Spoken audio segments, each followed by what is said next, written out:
My name is Jorel. Thank you guys all for coming out. Thank the candidates for being here. We've been doing a lot of these forums. It is truly a pleasure, either way, to be out in front of you today. It's time for change in Cedar Rapids, I was born and raised here. I was born here in 1987, 30 years old. Young, energetic, have ideas, very passionate, and want to be involved in this city. You can go to my website to get more information, and as we go through the night, you can kind of figure out who I am and those kinds of things. But what I want you guys to start to think about as a community is, are the everyday people in Cedar Rapids truly involved in this process? Do we have a voice in what is going up and going down in our city? Everyday people, minorities, are we really truly involved in the big decisions that are happening every day for us? And so I thought, what better time than now? Why wait? Great people in history did not wait until they were 50, 60, 70 to be involved in their communities and make a difference. And that's what I'm doing today. When former President Obama said, get a clipboard, that's exactly what I did. And when I look back at this time in the world and I say to myself, what did you do? I'll be able to say I did something. I got up, I stood for what I believed in. I love this community. I don't plan on going anywhere else. And so I'm running for mayor to be your mayor and to show you that as a community we can care for each other. We can create a place that is very inclusive and exciting and new. And it's time that we do that. And we have all the resources to do it right here. Well, they just talked about raising $8 million. I mean, we spend $3 million a year on golf. We have a hotel downtown that pays for the golf and it pays for the ice arena. I think we need to really sit down and look at the city budget. The funds are there. The idea for them to tell you that it's not, or where are we going to get this from, or how is this magically going to happen? It's there. The communication has to be there, and we have to make a conservative effort as a group to say, this is what we want. And what we have to do as a community is say, we're not going to wait on you. This is what we want to see happen. This is what we want in our community. There's no senior center since 2008. There's no reason for that. The idea now is for the community to wake up, everyday people, get your lunch pails, get down and vote, and get involved.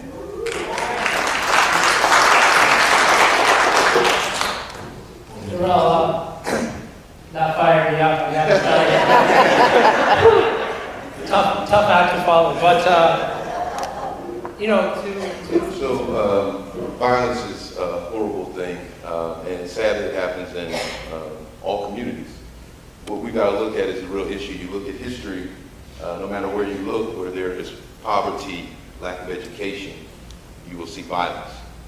We got to look at, as a city, how can we affect those areas in a positive way?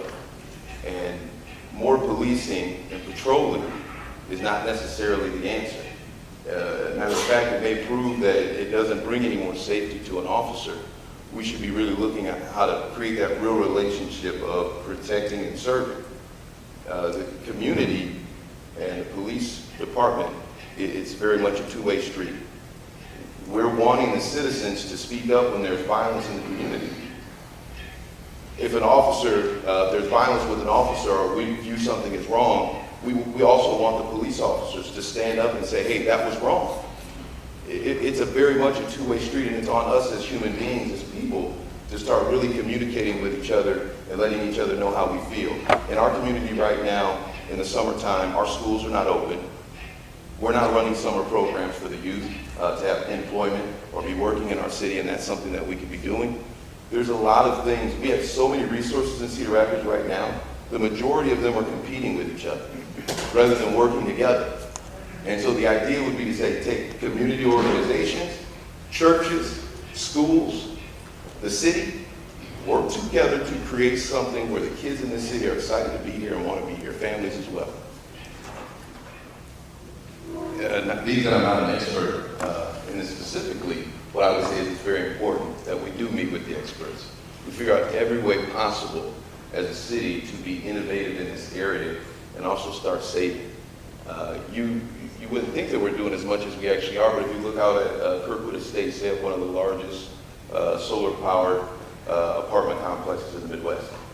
These are things that should be success stories, exciting stories, things that we're promoting for businesses that are coming to the area to say, hey, we have a certain standard in the city, and we want you to meet that standard, as well as the residents. It's up to us. I mean, we can, it's always good the city does these kinds of things, but we really got to start to look at each other and say, you know, I do see that the administration has gone a different way, as it was mentioned, but if it's important to you, as your mayor, it would be very important to me. And right now, I'm telling you, it's very important.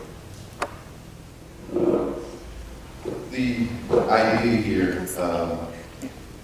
we have the ability now with our city to either continue in the way that we are or start really looking at ways to expand our base, bring more people to Cedar Rapids, make more people excited about the city, which lends itself to not finding different ways to charge the citizens and put a drain on citizens.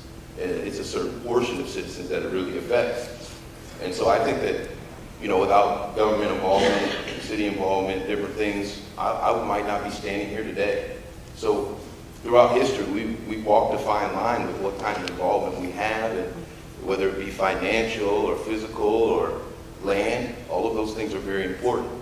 I would say that if the city of Cedar Rapids started to focus on bringing youth to Cedar Rapids, excitement, things to do, things for families to do that are affordable, we would have a better idea of where we can go with the city and the things that we can accomplish, rather than coming up with different ways to charge the citizens. I think I'm the only person up here standing that does not agree with the traffic cameras, and there's a blog up, and we can get into that at some point.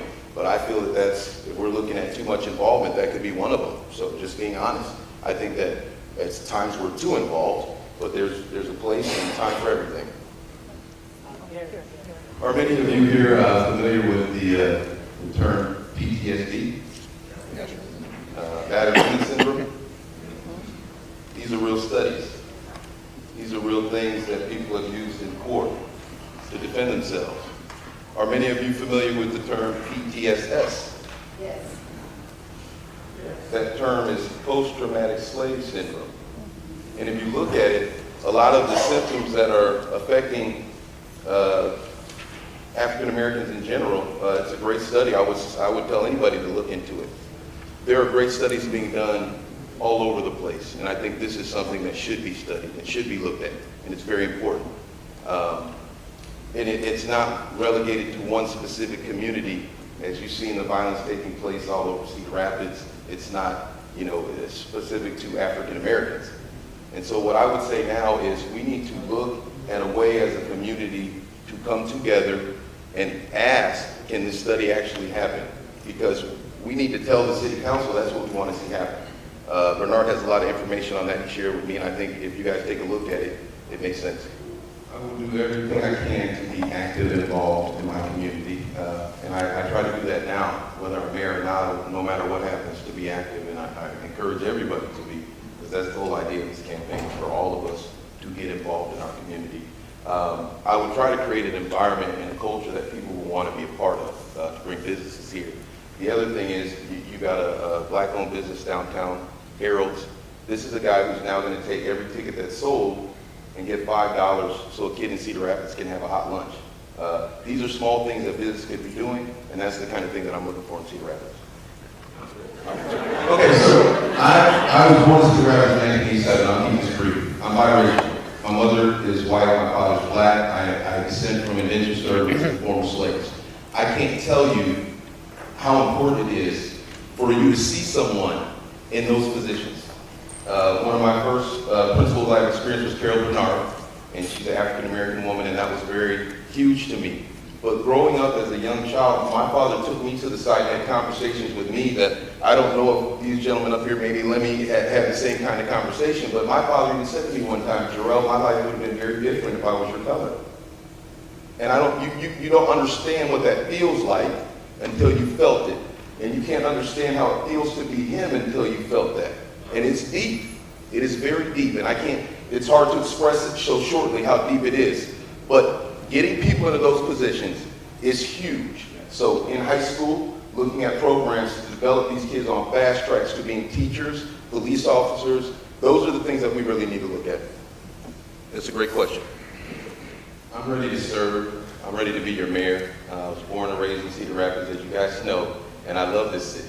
I don't plan on going anywhere else, as I've stated over and over. The idea here is to grow this base, improve our tax system so we have a bigger foundation to pull from and less money to tax our citizens or different ways to kind of tax our citizens. I think Cedar Rapids has the opportunity now to be more inclusive, exciting, and innovative. And that's what I'm trying to bring to the table. November 7th, I would love for you to vote for me.